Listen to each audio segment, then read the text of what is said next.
when you Yes. were on the road, what was the scene like? And give me a couple of stories that are funny or were maybe a little scary. A couple stories. Okay. Well, the first one, I like to say we were inside a mall. I think it was Dallas or Indianapolis somewhere. We was inside, at the time it was called Peaches Records. We were just, just the band. We were looking at, some records, looking at everybody's records, and we were trying to pick out some jazz hits and some rock music. And it was like six people in the store. So we was steady walking around looking. Then a few more people came in the door. And the next time we looked up, the whole place was filled with people. And all of a sudden, the owner of the place came over to us and said, "Listen, it's a huge crowd outside wanting to come in here. They're buying up my all the albums and cassette tapes just to get a glimpse at us." And he said, "I have a back door.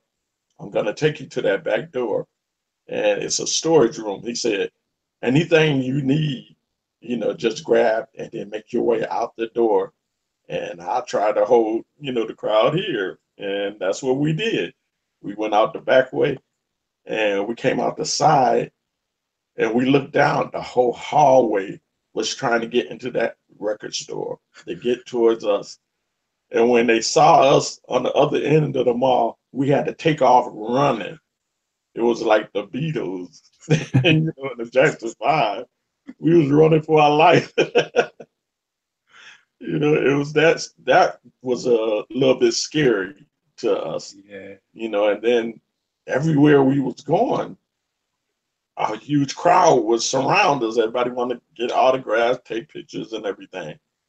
It was fun for a minute. Then it just got scared because the crowds kept getting bigger and bigger, and it wasn't safe, to be around that many people without security. So we had to travel everywhere with security around us, to keep us out of situations like that. Another time, we was doing a performance, and we was on stage, and all of a sudden, the lights came on, and we had to get off the stage and go towards the back. So when we got off stage, we went towards the back. Everybody was saying, "Well, what's wrong?" And Rick had came out and told us that SWAT was at the building. They was on the side of the building. They wanted to stop the concert. And Rick was talking on the microphone and asked people, did they want the show stop? And the whole crowd just hollered out, no, they wanted it to continue. So we was coming back out, and we was performing, and everybody got back into the show, and all of a sudden Rick's valet came out in his cape, because Rick was wearing this cape every time he left the stage. His valet came out in the cape, and we was wondering, if that was Rick, because all of a sudden he looked a little smaller. And then when he lifted up his head, we saw who it was. So we were really laughing to ourselves, but the audience didn't know the difference. They thought it was actually Rick on stage.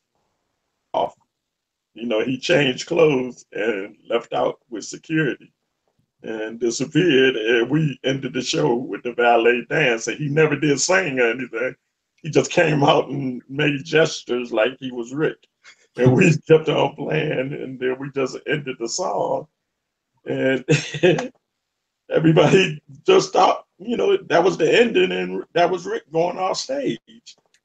And Rick was gone already. They wanted to arrest him on stage and take him out.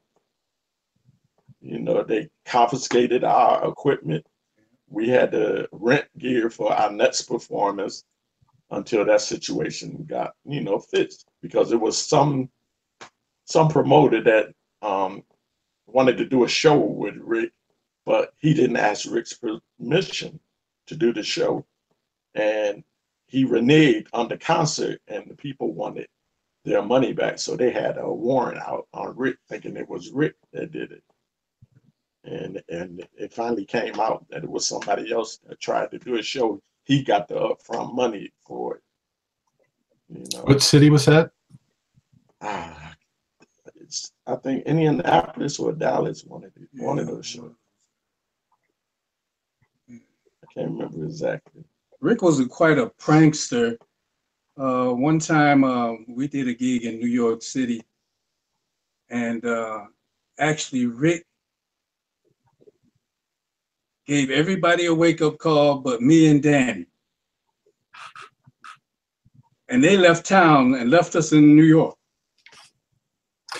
All right? Like now, Home Alone. So he can find us, okay? Because we wouldn't make sound check. But what happened, me and Danny, we rented a limo, and we took the limo from New York to Baltimore, and we actually got there at the same time as Rick, you know, and he flew. You figured it out. And that made him mad.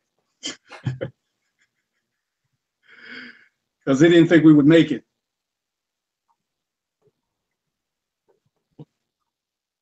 So the fame that y'all got, it was exciting at first, but then it was like a little too, you were like, whoa, I don't know about this.